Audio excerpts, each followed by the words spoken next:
Hello students, मेरा नाम है श्वेता। स्वागत है आप सभी का मेरे इस YouTube channel SWT study zone में। लिसनर्स, आज की इस वीडियो में हम बिजनेस ऑर्गेनाइजेशन के कुछ और टॉपिक्स के बारे में डिस्कशन करने जा रहे हैं, जो कि है निजी और सार्वजनिक कंपनी में अंतर, यानी कि difference between private and public company. तो आई होप आपको ये वीडियो अच्छा लगे। लिसनर्स, अगर वीडियो पसंद आए तो please like share and subscribe करना बिल्कुल ना भूलिएगा। और इस वीडियो से रिलेटेड कोई भी इशू होता है तो आप मेरे कॉमेंट सेक्शन में ज़रूर बताइएगा। और लिसनर्स, ये ज़रूर बताइएगा कि आपको ये वीडियो कैसा लगा। अब आइए स्टार्ट करते हैं।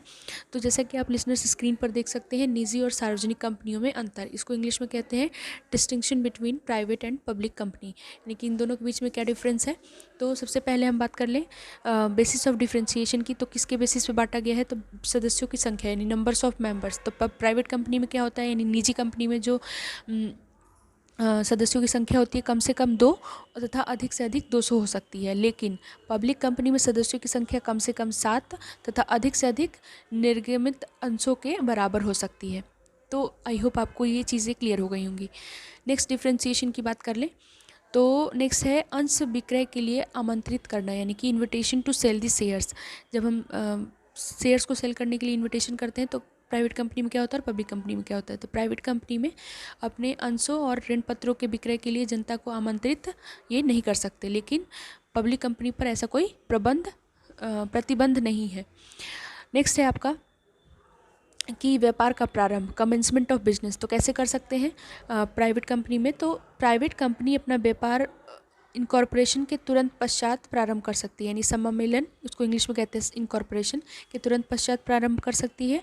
लेकिन जो पब्लिक कंपनी होती है वो अपना व्यापार उस समय तक शुरू नहीं कर सकती जब तक कि व्यापार प्रारंभ करने का उसको प्रमाण पत्र न मिल जाए। तो आई होप आपको ये भी डिफरेंस क्लियर हो गया होगा। नेक्स्ट बात कर लें तो यूज़ ऑफ वर्ड लिमिटेड, यानी कि लिमिटेड शब्द का प्रयोग। तो निजी कंपनी के नाम के आगे प्राइवेट लिमिटेड शब्द का प्रयोग किया जाता है, लेकिन जो सार्वजनिक कंपनी है उसके नाम के आगे केवल लिमिटेड शब्द का प्रयोग किया जाता है। आई होप सो कि आपको वीडियो पसंद आ रहा होगा लिसनर्स। अगर अच्छा लगे तो लाइक शेयर एंड सब्सक्राइब करने बिल्कुल ना भूलिएगा। नेक्स्ट बात कर ले संचालकों की न्यूनतम संख्या, यानी मिनिमम नंबर ऑफ़ डायरेक्टर्स कितने होने चाहिए प्राइवेट और पब्लिक कंपनी में। तो प्राइवेट कंपनी में कम से कम 2 संचालक हो सकते हैं, और जो पब्लिक कंपनी है उसमें कम से कम 3 संचालक होने चाहिए। तो आई होप आपको ये भी डिफरेंस क्लियर हो गया होगा। नेक्स्ट बात कर ले अंतर नियम बनाना, यानी framing of article of association, यानी कि एक प्राइवेट कंपनी के लिए article of association banana compulsory है, यानी अनिवार्य है। लेकिन पब्लिक कंपनी के लिए की दशा में जो आर्टिकल ऑफ एसोसिएशन बनाना अनिवार्य नहीं है। तो आई होप आपको ये भी डिफरेंस क्लियर हो गया होगा लिसनर्स।